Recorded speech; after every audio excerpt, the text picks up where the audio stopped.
Cool beans. It looks like most everybody is connected to the audio. So hello, good morning. Welcome back. Happy New Year. Happy 2024. Super excited to get this new year started with you beautiful humans and some professional development. But as always, before we get started, we're going to go over some general housekeeping tips and announcements. So please remember to keep your mics on mute unless you're asking a question or participating in the discussion, which we love. But there's definitely a good bit of us on the call. It's a smaller group today, but still want to keep the channels clear for everybody so that everybody can hear each other. As far as updates go from the UABN, please, guys, make sure to stay on top of the MLK Day of Service. Just keep it at the front of your minds. I know that Kiana sent out a few email reminders. But also when you're there, take pictures, but like good pictures, like with your faces, like hopefully smiling, because we like to be able to show you guys off with highlights on our social medias. So that would be great. And I don't think there are any other sponsor folks on the call right now. Let me look one more time. Yeah, I don't see anybody. So we can go ahead and get into today's session. And today's session is about AmeriCorps taxes and benefits. I am 100% going to give like 7 disclaimers through here. I am not a tax professional. I'm not a tax expert. This is stuff that I have pulled from the AmeriCorps website directly and from like VISTA campus modules and webinars. So all of this is found on the AmeriCorps affiliated websites. That said, if you have questions about your specific situation or your taxes, go to the IRS directly or go to your local tax professional. AmeriCorps or AmeriCorps affiliated folks are not allowed to answer any type of like specific questions to like you in your case, but we do want to kind of give you the tools to prepare yourself for tax season because happy 2024 and it's tax season. Let me see if I have any more notes before I pull up the actual presentation. Definitely go ahead and jot down your questions if you have any. Also, it's a smaller group today, so feel free to unmute or you can put them in the chat. We will have 2 designated kind of pit stops built in for questions, but go ahead and feel free to unmute whenever. We have a lot of material to cover. It can be kind of dense, so to help with like brain deadness, I have some like checkpoints built in. So it will be just like, check in with the chat, just to keep everybody on the same page. We have, like I said, we have a lot to talk about in a limited amount of time, so it's going to kind of skim over big things. If you have questions, definitely feel free to reach out to me, and I also have some resources planned at the end.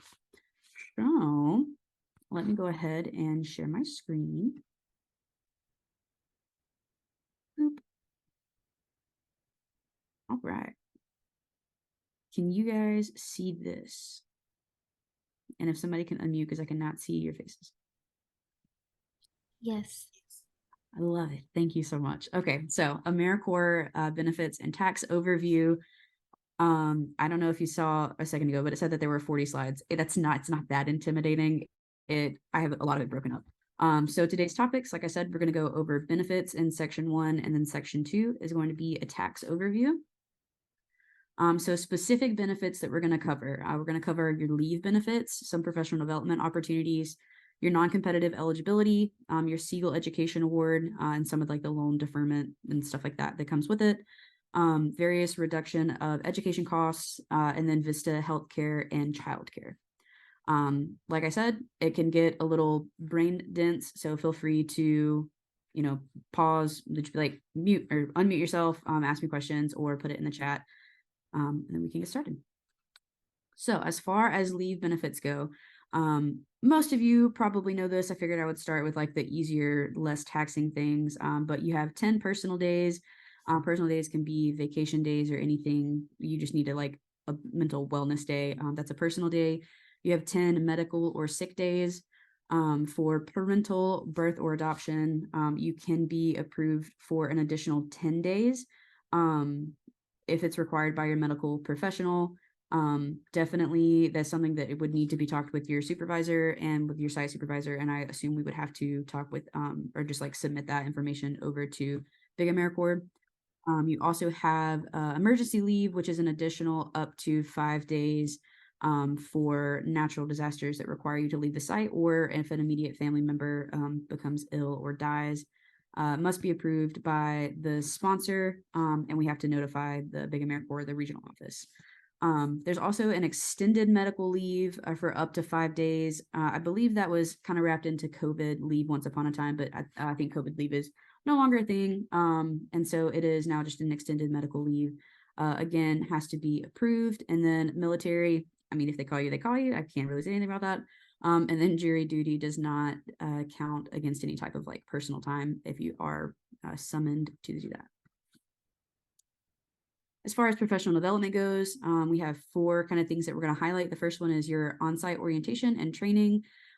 This is something that is great for meeting new people, meeting your community, meeting folks in your office, learning how to do the things very specific to your office. A lot of times these can be transferable skills. So like you're learning how to use Google Suites, like Suites and Microsoft Suites in your office, but then you can take that out, right? And just various transferable skills. The next one is VISTA Campus and their webinar series. So it's similar to this, but it is much more structured, much more professional. They also have some neat self-paced courses and tutorials that are available on VISTA Campus. Definitely check it out. You all have access to it. I know we've talked about it before, but it really is a great place to kind of get more into some topics. The next one is the Tri-State Professional Development Series. This was created out of our food security learning community. So it's us or the UAB group and then 3 other groups. I'm not sure if they were able to join today. Hello, if you were. But it's been a really neat way to kind of collaborate across state lines, across service sectors. I know that the majority of you were here, if not all of you were here for the networking event that we had in November. So it's just a neat way to kind of get to meet folks and learn about things that we might not have access to. And then also just various professional development offered through your site or through the program. So if your site has any conferences that they'd like to attend or anything like that, I would recommend presenting at one. When I was in my VISTA year, I thought it would be really neat to attend. And Amy who's our executive director now, was like, hey, you should just present. So it really kind of got me out of my little safety bubble. And it's been a really neat way to network in that capacity. But also just attending is great. Presenting is whatever. It's not whatever. Presenting is great. So it is what it is. If you have that offered to you, definitely take advantage of it. And then the stuff for the UAB program, some of our VISTA leaders offer various professional development activities. So joining those when you can. Also, if you have the ability and the time and the people around you to start a task force, maybe focused on your specific service interest, that's great. These are just ways to kind of supplement and enhance your VISTA experience. So as far as the non-competitive eligibility goes, so we're going to switch gears a little bit and talk about that. So introduction. So once you have successfully completed your service with AmeriCorps, you receive a 1-year non-competitive eligibility for employment in the federal government. So we like to say anything from like the post office to the FBI, anything that is federal, not state or local. It kind of gives you like a competitive edge. It puts your application kind of on top, is how you can think of it. It does not guarantee that you have a federal job, but it does provide some neat opportunities for that. So what it actually means, it permits federal agents to hire former AmeriCorps Vistas or Peace Corps members who meet the qualifications for whatever job they're doing, without going through necessarily all of the formalities of the federal competitive process. Getting a federal job is super competitive. And so, like I said, this just kind of gives you an edge on that. And you also might have access to some positions that aren't open to the general public. And it is typically a faster hiring process. Also, working for the federal government, you have great like benefits and retirement benefits. So that's something, if you're looking more like future long-term, that's a neat thing with federal employment. And then just things that are good to know. Sorry, it only applies to positions, like I said, within the federal government, not the state or local. The non-competitive eligibility doesn't necessarily guarantee you a job, but it does kind of help give you the edge. Starts 1 year after your service. And then the other bigger note is that you're responsible for advocating for your non-competitive eligibility. There's not like a non-competitive eligibility like office or representative. It is, I think I kind of go into a little bit of it a little bit later, but it is essentially I have terrible news. I have to show it. So sorry. There's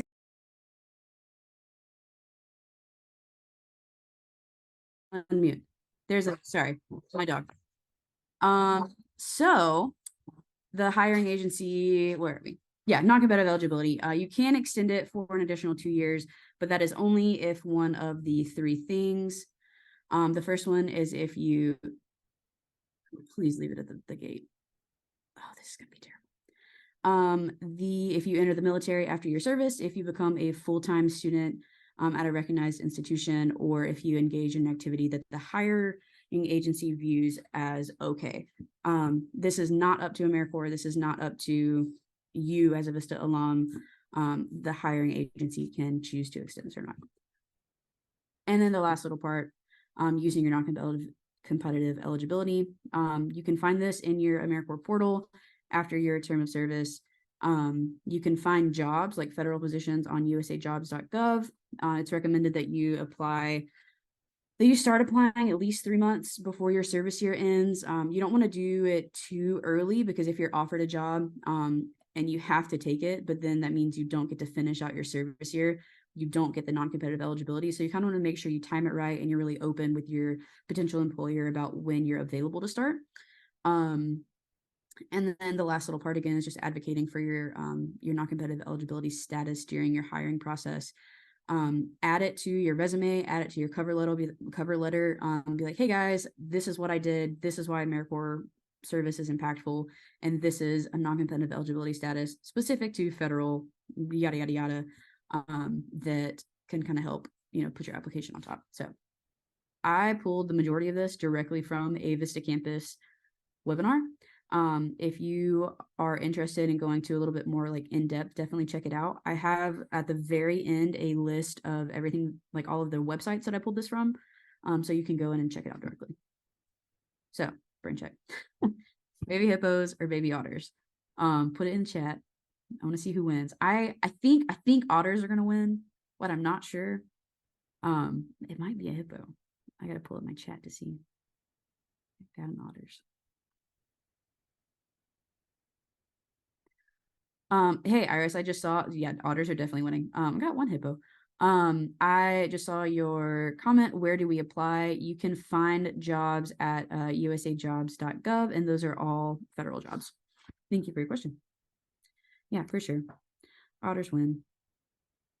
Do you guys remember Fiona? That's where this came from. The little baby hippo. Anyways, brain break, shake that out before we get into a little bit heavier stuff with the Segal Education Award. So the Segal Education Award, for those of you that attended Life After AmeriCorps, this will be a nice refresher. And for the others, I am excited to get into it. Definitely let me know if you have any questions. It is an awesome end of service benefit. So like I said, it is an end of service benefit. You can choose at the beginning of your service if you want a cash stipend or the Segal Education Award. The cash stipend, it is just cash to use as cash. The Segal Education Award, there are some various stipulations of how you could use it. As far as like history and good to know, the Segal Education Award was named after Eli Segal, who was the first CEO of CNCS for AmeriCorps. The funds are held in a national service trust within CNCS that administer the education award. So that means that how we recently got our ARP fundings cut, that money doesn't go anywhere. Once you are awarded your Segal Education Award, and if for some reason AmeriCorps like goes under or something like, which is not going to happen, but if something like crazy like that happens, those funds can't be touched. So that's kind of a safety net, and that's good to know, just for like peace of mind. And then right now, I believe it is still almost $6,900 for the award. It is the maximum amount of the Pell Grant. So every year it adjusts with like cost of living. It also can be based on program type and hour requirement. I believe that everybody on this call is a full-time member. Other programs and other grant types are able to offer things like half-time and quarter-time service. And obviously the education award would be adjusted based on like hours served, but for full-time members, it is the maximum amount of the Pell Grant. And overall guidelines, you can earn up to 2 full education awards. So you can serve up to 5 years, but you can only get 2 education awards. So 2 education awards and 3 cash stipends. as far as end of service benefits go to make 5 years total. You can use your award all at once, or you can use it in increments. We're going to go into that a little bit later, if not next, until it is used up or expired. Speaking of expiring, you have 7 years to use it. It is not eligible for private loans, so it has to be like federal student loans to be so that you can. I'm sorry, it has to be a federal student loan to be used to pay those loans. You can also use it for current education expenses only at Title IV schools. If you are kind of confused about that, a Title IV school is if it can receive FAFSA, if it's an institution that you can like work with FAFSA with, typically that means it's a Title IV school.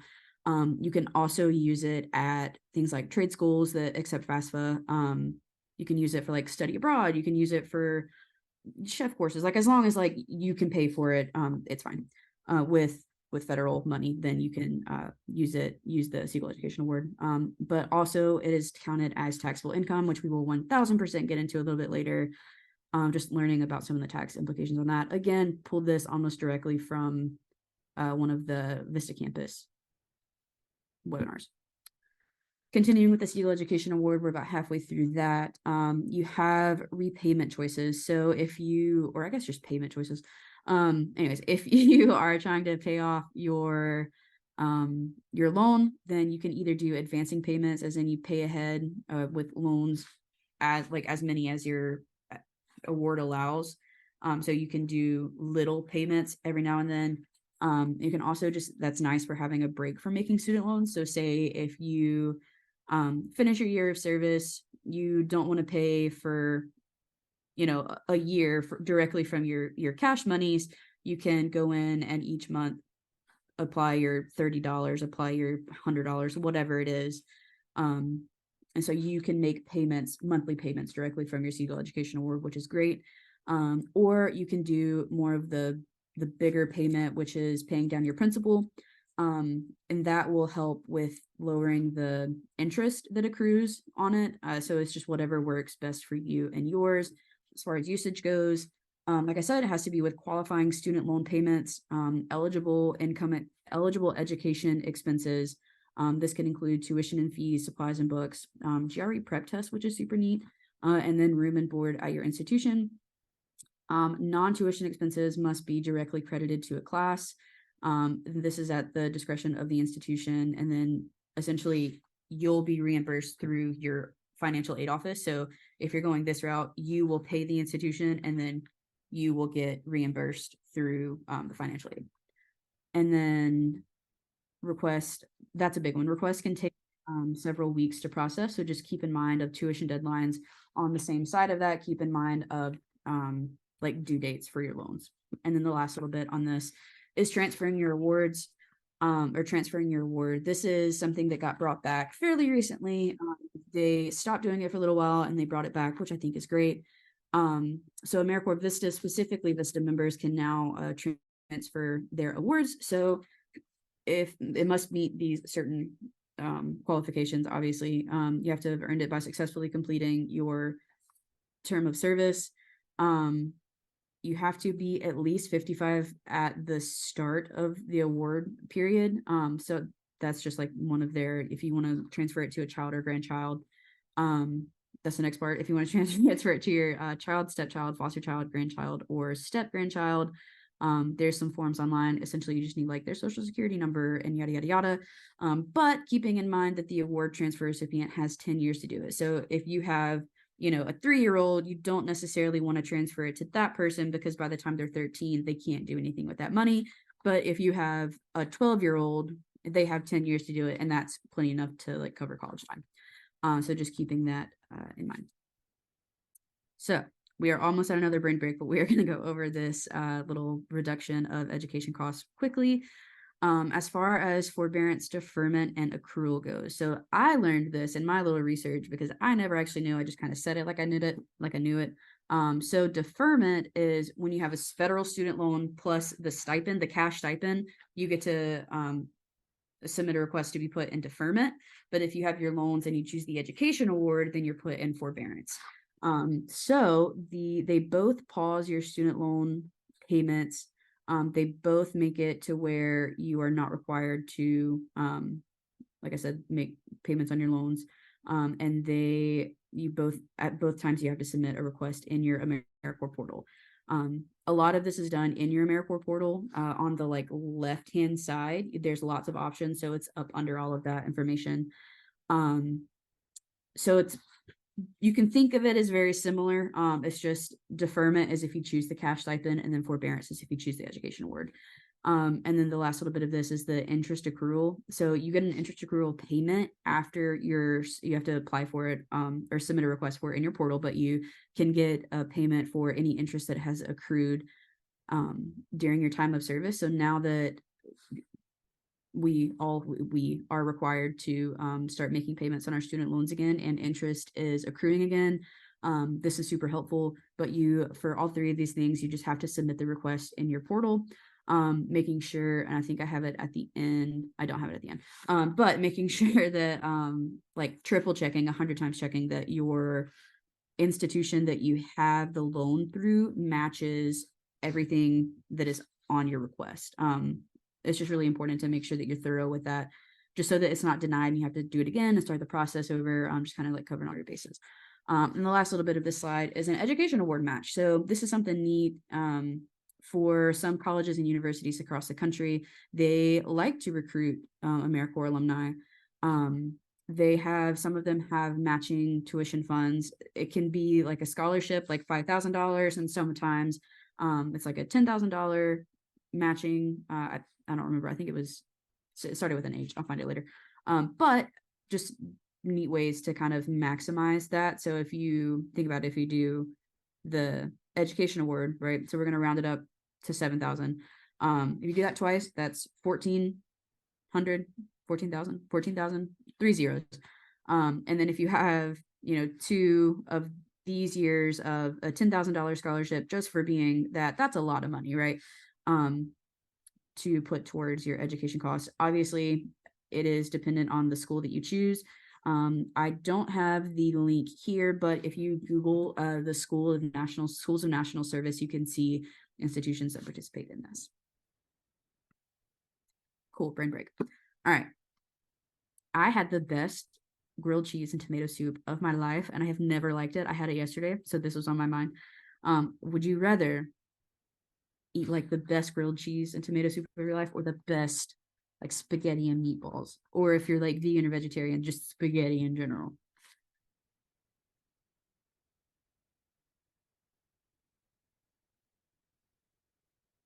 Oh my God, there's so many questions I didn't see.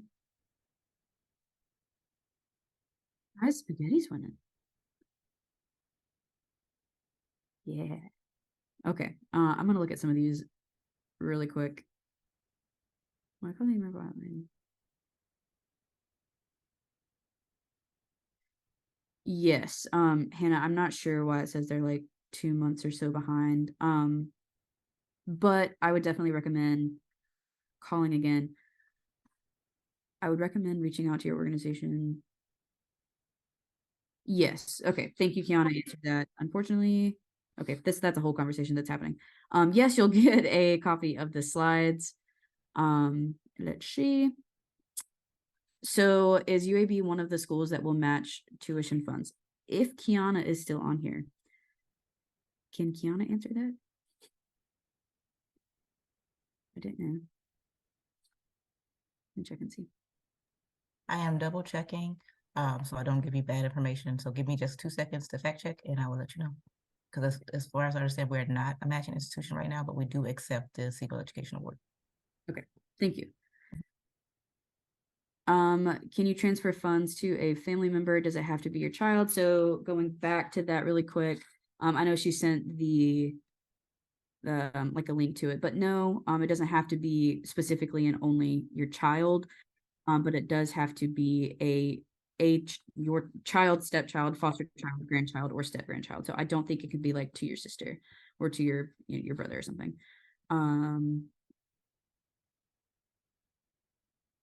Okay, I think. Thank you to whoever sent the national. Thank you, Ashling, for the service list. Cool. All right, we have been caught up there. feel like it was pretty equal on this. Also, it was at Red Cat. I saw that, Deidre. It was a Red Cat pepper place. It was great. 10 out of 10. Had like chicken and like avocado and chipotle. I was not expecting it. It was delicious. Okay, so the last little bit of our, what is this? Our benefits section is the VISTA healthcare benefit and the childcare benefit. So there are two plans for the healthcare benefits. You can either use the healthcare allowance plan or the health benefit plan. Neither of these are insurance as the way that insurance typically works, how you would see, but we're going to kind of break it down a little bit. So choosing which one, I know that you would have already obviously had to have chosen to get this far, but if you choose to do a second year of service, or if you're able to do a second year of service or whatever, this is always good information to know, or if you're trying to explain it to somebody who you might be interested in recruiting to fill your position after you leave. So the healthcare allowance plan, this is for people who already have healthcare, whether that be they're on Medicare, Medicaid, they're on their parents' plan. So if you're under 26, or if you're like married and you're on your spouse's plan. So this acts as a secondary insurance, and your other would be your primary insurance. It will help you pay whatever is like left, kind of, you can think of it that way, on your primary insurance, co-pays and deductibles. It just kind of helps tighten that up a little bit. And then with this one, I left a dot there.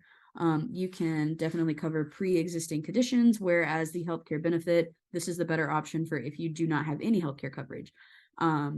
It covers specific benefits. It covers specific things, but it doesn't allow for pre-existing conditions. And then another little bit that I saw, which I thought was great, was your copay for an office visit is $5 and your emergency copay is $25. Love that.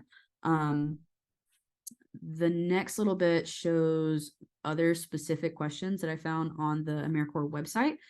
So the blue is the healthcare allowance plan, which is the one that you would choose if you already have healthcare, and it would be your secondary.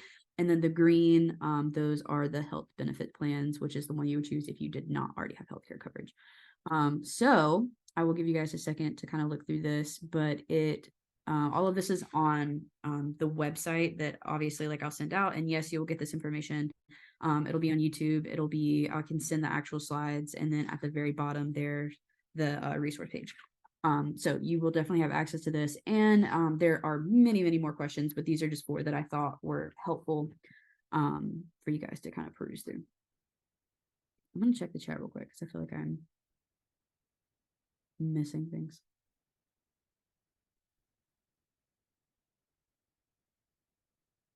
Yeah, our program currently isn't able to re-enroll members, but if this, changes in the future, or if you are interested in doing a second year with somebody else who might be, which we would love to have you, but who might be a better suit or whatever, that's definitely something good to know.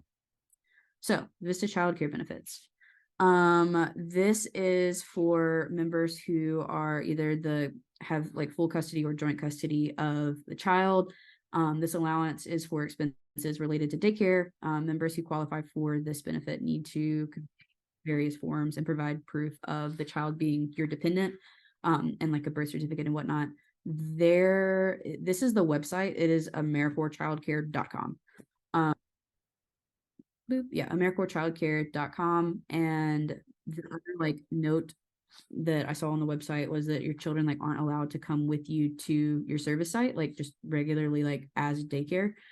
So it's just something to keep in mind. And then as other like qualifying factors include the members' family household income can exceed 75% of the state's median income for a family of the same size. All of this you can find. There's like a big chart if you just like Google this information of like what it would be for very specifically the state of Alabama or the state of Arizona, or the state of Arkansas. The others would be the member must not be currently receiving any other like child care resources at the time. The child must be under the age of 13. They have to live with that member.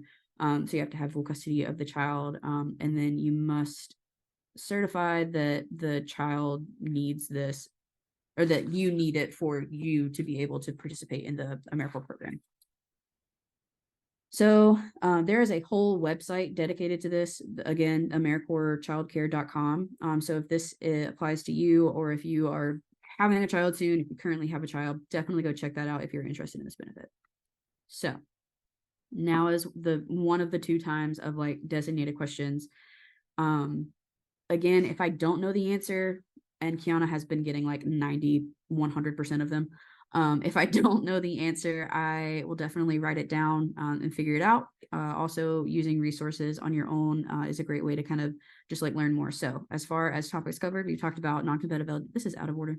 We talked about leave benefits, non-competitive eligibility, the Segal Education Award, professional development, reduction of cost, and then healthcare and childcare. So I'm going to kind of leave the chat open for a second, or definitely feel free to unmute, and I'm just going to like count to 10 in my head.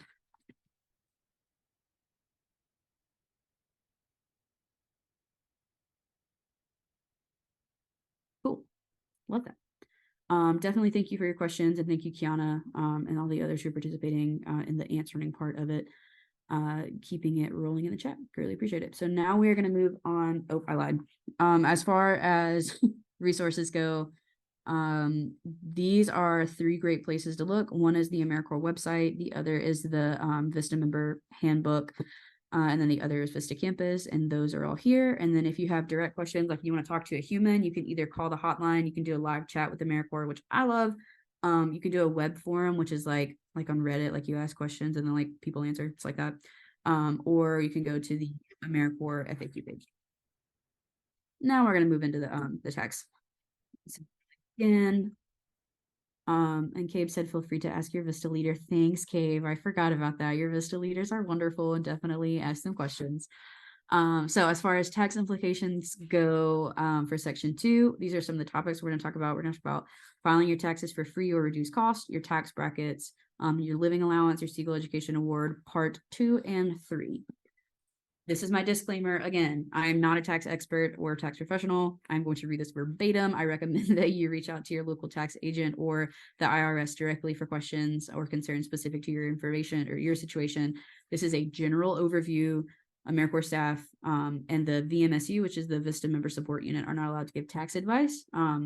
When I was a member in my first program, I got myself in trouble with my taxes, and I did not realize that I had way overdone it with my taxes, and I wish that I would have been able to have something similar to this. So this is me not getting in trouble, but also sharing the information with you.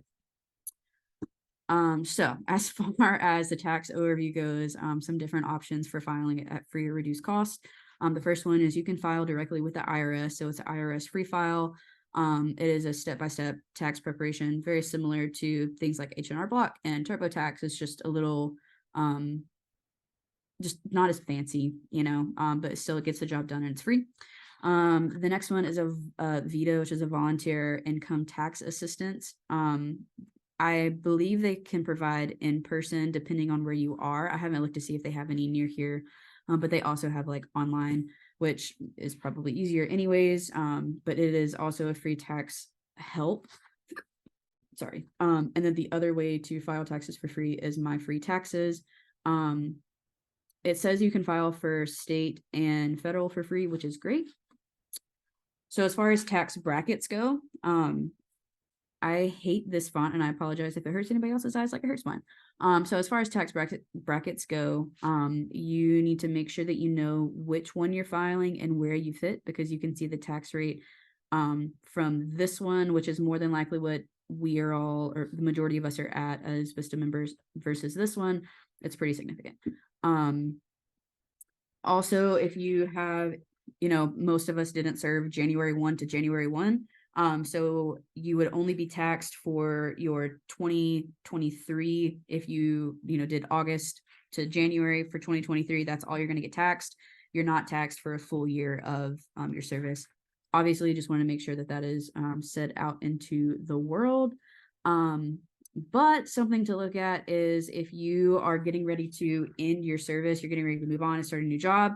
If that new job is in the like 45-ish, or 30, or I guess it'd be 40 to 45 or 40 to 50 salary range, you want to make sure that you are using your education award however is best for you, because if you have a 45K salary, you spend $7,000 of your education award, that's going to bump you into the next tax bracket, which is very sad. So just keeping that in mind. Also, as far as however you're going to file. Do we have any questions? UAB also offers tax help. Thank you, Ashling. Love that. Cool.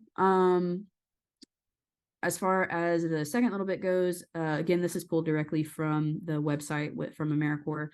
Your living allowance, you will do a W-2 for your living allowance. That should be sent to you either in the mail or on your whatever it's called, AmeriCorps portal. I don't know why I copied that twice, sorry. The federal taxes are withheld from your living allowances, but state taxes are not, so just be prepared for that as you receive your W-2s. The other form is if you use your Segal Education Award, you'll file a 1099 miscellaneous form. If you use more than $600 of your education award, you'll be sent a 1099 form. If it's under that amount, then you'll log into your AmeriCorps portal and download the forms. Again, there are no taxes with education award, so it is all considered taxable income. Check out your tax bracket just to make sure that you aren't accidentally bumping yourself over into the next tax bracket if that's not, like on your radar. Other tax implications, we are almost done with this. Again, just like a general overview, the taxable income, again, the education award, and any other interest like repayment or anything, that's all considered taxable income, and it is not already taxed, so it will be taxed come tax time. And then we talked about it a little bit before, but just going over it again, just making sure it sticks. Lump sum payments versus smaller payments. I don't know if that's how you spell lump sum. Different ways to use it. If you some payment, you'll owe taxes for the full amount for that year. The benefits, one large payment can greatly reduce the amount of interest that accrues over time. For me, that's what I did. I did 2 lump sum payments. It was very hard come tax time, but it got my interest payments down. And for me, that is what worked better. You don't have to deal with like the monthly hassle of processing payments. So each time that you want to do a payment from your Segal Education Award, you have to go into your AmeriCorps portal and then submit that way. And then the only like negative is it's a really large tax burden. So just making sure that you're kind of prepared for that going into the next year. As far as smaller payments go, this is great if you, like I said earlier, if you want to like take the year and not have to worry about, paying money out of your money to deal with your student loan payments, then you can go in and have like essentially this like pot of money for your student loans. And that's great. It's also not as heavy of a tax burden. I said it earlier, but make sure you check 112 times that all of your information is correct, like the zip code or the actual name and address of it, and just make sure you've done your research so that you don't get it denied and sent back. You can always like reapply after you've been denied, but just kind of help settle things and make it an easier process for you. So that was it for taxes. Went fairly quick. We covered the filing various places, tax brackets, your W-2 for your living allowance, your Segal Education Award for your 1099 miscellaneous form, and then other tax implications from your Segal Education Award. So as far as resources go for that, this is great for if you're wanting to do it for free. If you don't have like H&R Block, or if you don't have whatever, and you would rather just kind of like get it one and done, it's a really great resource. It's the IRS free file. We talked about this a second ago, and then the My Free Taxes, and then I also found this, which is great. It would be really helpful for me once upon a time. So hopefully it's helpful for you, but is a way to like estimate your taxes so you can kind of see like what you're getting into. You can play with it and say, well, what if I choose to do like half of my education award? Like, what would that look like come tax time? So it's just a nice little way to estimate what is going to happen come tax time. Obvi, this is my contact information. I have emailed every other human on here, so you have my stuff. And then as far as references go, this is where I pulled it off from. It is all AmeriCorps, like direct AmeriCorps things. So I'm going to go back here and see if you guys have any questions or anything like that. I'm going to check the chat one more time. And then I'm going to stop sharing and then give you guys a chance to unmute if you would like to unmute. Man, that was 45 minutes of like yammering. Y'all did great. Thank you. All right. Well, if nobody has any questions, I'm going to let you guys go, and happy January. And then we will stay on. If anybody has anything that they need to talk about or anything, we'll stay on for a second. Other than that, I hope you guys have a great rest of the month. Thank you.